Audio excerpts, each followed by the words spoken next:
All right, our election day coverage continues, and we go out to Long Island now. The race for county executive has Democrat Laura Curran against Republican Jack Martins. The winner replace Republican Ed Mangano, who is not running again. That after, oh well, an indictment on corruption charges.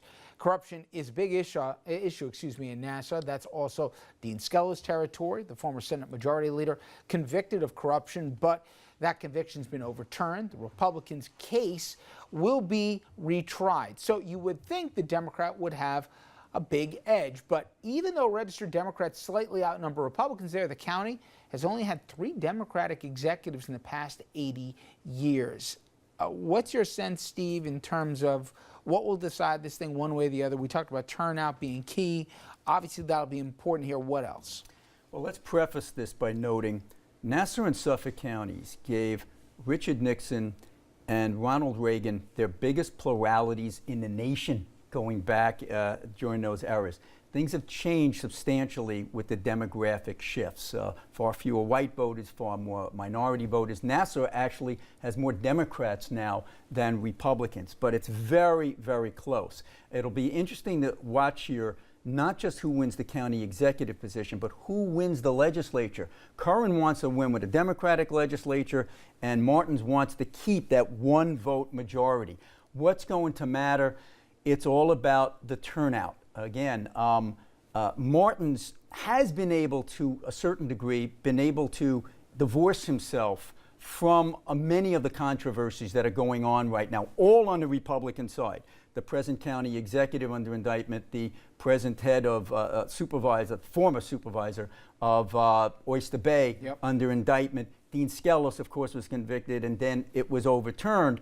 The town of Hempstead, the biggest town in the nation, all Republican control, but they're fighting like cats and dogs. But do you think his perceived flip-flop, I think it's more the perception, about his answer on property taxes and what he would do and not do is a certain nod here to get a union endorsement that for some they're going to say, wait a minute, you can do whatever you do and whatever partly feels you, but if you're screwing around property taxes, that's a different animal. Yeah, but there's still the overall perception, at least by the average voter within Nassau County, that the Republican side is going to do a better job on the property tax issue. Now, it doesn't always happen that way. Just look at, Tom Galata brought them into near collapse. But Mangano, for all his flaws or his, his positives, he kept the lid on property taxes for all these years. And that, like in Westchester County, continues to be issue number 1. So you have property taxes on the one hand, some folks wanting a clean slate, a clean sweep, and that would benefit Curran. We'll see. Well, right across the county line, if you will, you go out to Suffolk. And usually these races don't get that much attention, but this year, different here. I'm talking about DA, where the Republican Ray Perini, is running against the Democrat Tim Sini. Now, the winner will replace Tom Spoda. Now, both Spoda and his top investigator, they were recently indicted for their involvement in the case that landed the former Suffolk police chief, James Burke, in prison. If you remember it, here's the short synopsis. Burke admitted that he shackled and beat up a guy who broke into his cruiser and stole embarrassing things like porn and sex toys, then tried to cover it up. You cannot make this stuff up. Considering all the problems with top law enforcement in Suffolk, the race for sheriff getting a lot more attention than usual. And Andrew, this will be interesting because for me, it's how much do party labels still matter? How much is guilt by association? But my God, it's all sorts of bad headlines. You would think the electorate just wants a clean break. Yeah, you would think so. And one of the recent polls showed Sini with about a 15-point lead. I think that was in the last week. So he seems to be in the driver's seat. But again, it's almost like what Mr. Levy was telling us about in Nassau County, where voters don't seem to be holding candidates necessarily to the misdeeds of members of their own party, even the ones who are in establishment positions. There are other issues too, opioid addiction, MS-13, in Suffolk County playing a role in these races also, but I'm honestly not, and you probably have a lot more insight than I do. In fact, I know you do. But why is it that in Suffolk, just like in Nassau, voters aren't seeming to hold the parties responsible or seeming to hold the individuals who are in those? Well, let me give some very interesting backdrop on this as quickly as I can. You had the DA Tom Spoda, who was cross-endorsed for the last 3 or 4 elections. You had the former sheriff, Vincent DeMarco, a conservative, cross-endorsed by all the different folks. So DeMarco gets the boot from the conservatives because he testified against Ed Walsh, who was the Right. Conservative Party leader. The conservative leaders now want to punish DeMarco. He goes out. So they get together with the Democrats and say, look, we'll give you the nod for your DA candidate. You give us the nod for our sheriff candidate so we can keep the patronage going. But something interceded. This fellow, Larry Zacharis, ran against Senator Phil Boyle, who was picked by the conservatives and the Democrats to continue that pattern. Zacharis won in a shocker, so it turned everything upside down. We'll have to see if he's able to parlay that into a general election victory tonight. The one thing about those races in the island that is different from Westchester is that in a lot of the races there are third-party candidates. The Green Party, Yeah. Libertarian, Conservative.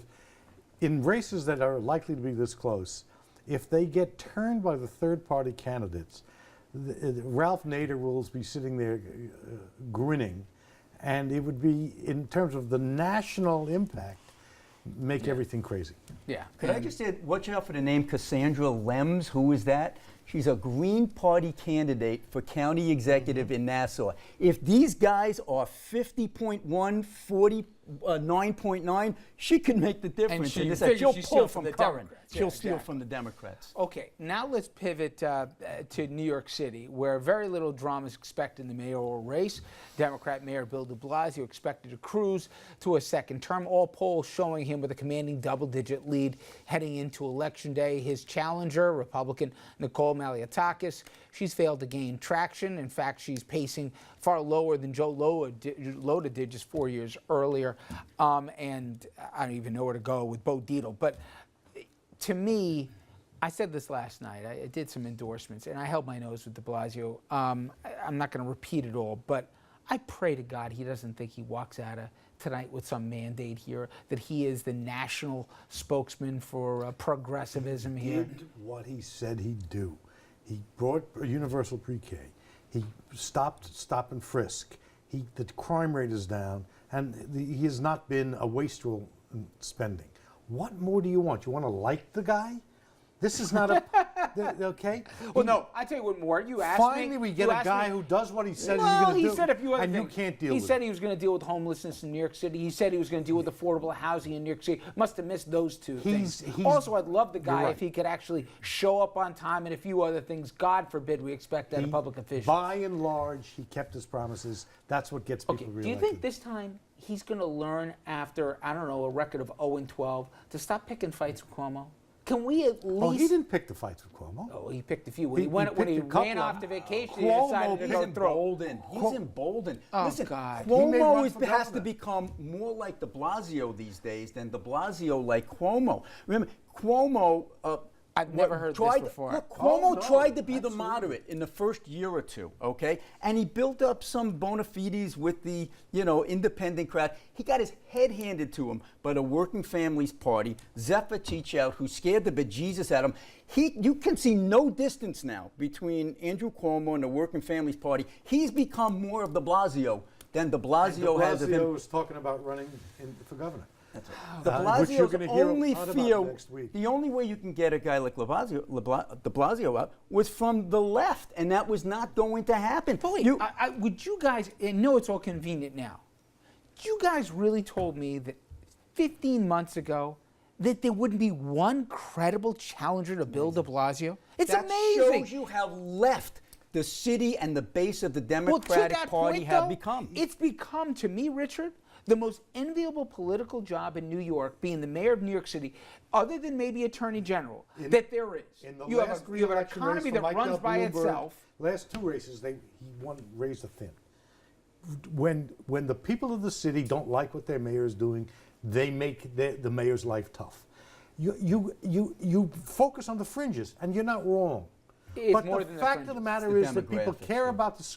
Then what happened to Mike Bloomberg? Mike Bloomberg benefited from Mayor Giuliani, who transformed the city.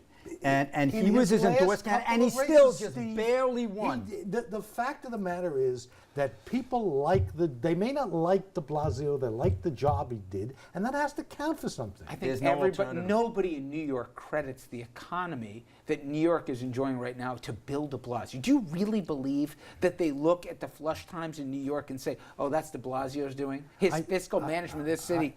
I think Really? to some extent he benefits from a national trend. I give you that. But I'm going to keep telling you, stop and frisk, crime rate down, universal pre-K, a budget under control.